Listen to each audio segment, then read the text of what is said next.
सेवा साथीहरू फेरि पनि स्वागत छ मेरो यो मिनी ब्लगमा। आई होप हजुरहरू सबैजना सन्चै हुनुहुन्छ अनि म पनि एकदम सन्चै छु। आज चाहिँ मैले चाहिँ खाजामा चाहिँ पानीपुरी बनाउँदैछु। आथा पोलेर मरिने हौ। ला यो के भएको, मसँग यो जाली छैन नि त निकाल्नलाई, अनि होला जस्तो लागेन मलाई यसले त। तेलले मजाले छिन्किएन, कस्तो कालो भएको त। यता चाहिँ मैले आलु बसालेको छु, हेर्नु न कस्तो कालो कालो भएको हौ। सोचे जस्तो के हुँदैन हौ।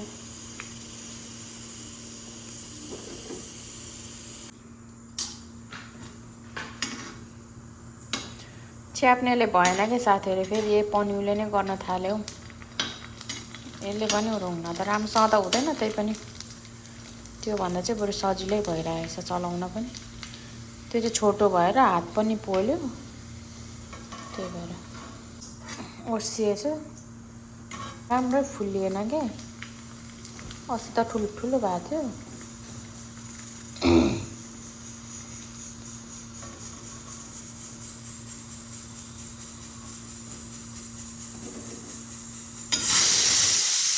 मेरो आलु पनि पाक्दैछ।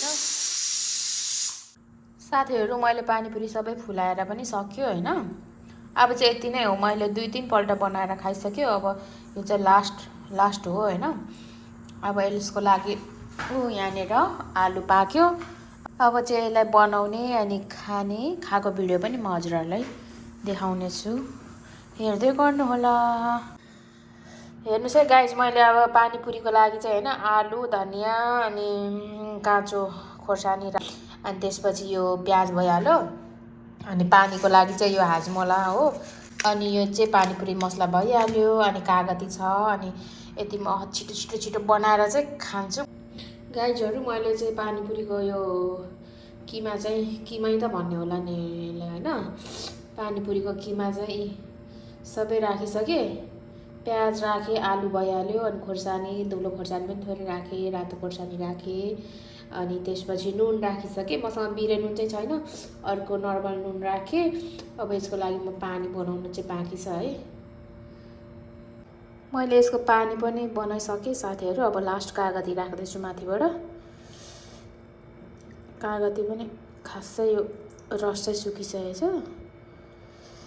अघि त्यो राखिसकेँ, अर्को यो राख्दैछु। खतरा बने जस्तो लागिरहेछ है मलाई पानीपुरीको रस पनि।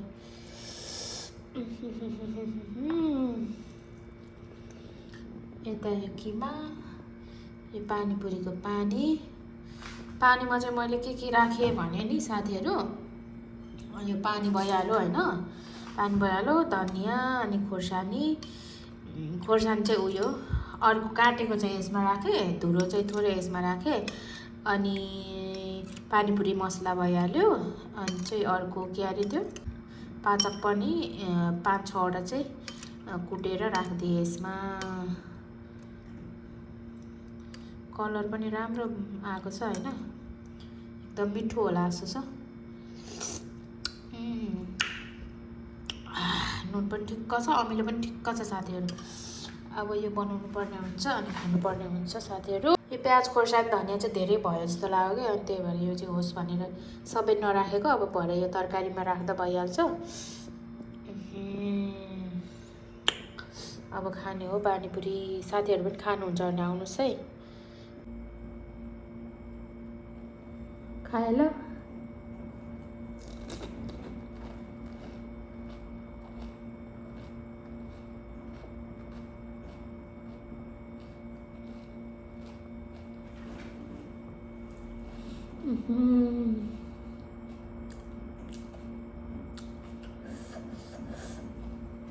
ढाँटेको होइन कि, यति मिठो पानीपुरी चाहिँ नि कहिले खाँदिनँ मैले।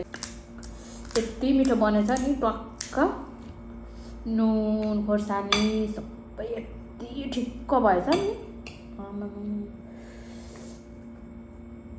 म अब घर गएर यस्तै पानीपुरी पसलै खोल्नु पर्ला जस्तो लाग्यो मलाई त। यस्तो मिठो बनाउँदो रहेछु मैले।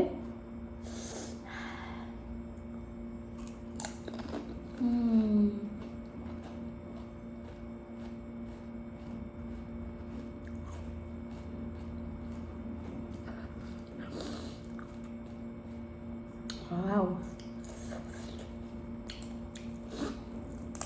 साँच्ची भनेको ल यस्तो मिठो भयो भनेर मैले सोचेको पनि थिइनँ।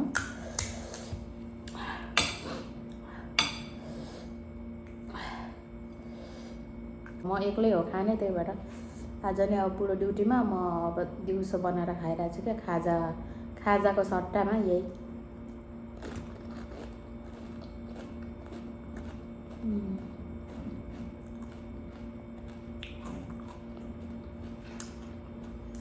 मिठो।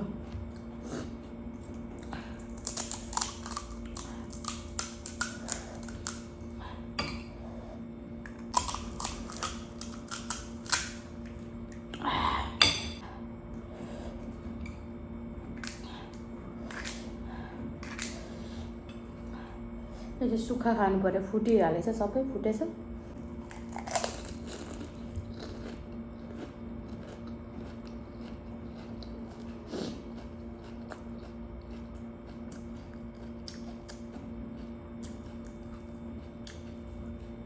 सो साथीहरू, अब धेरै लामो भिडियो के बनाउनु, खाएको भिडियो त हो होइन, के धेरै बनाउनु।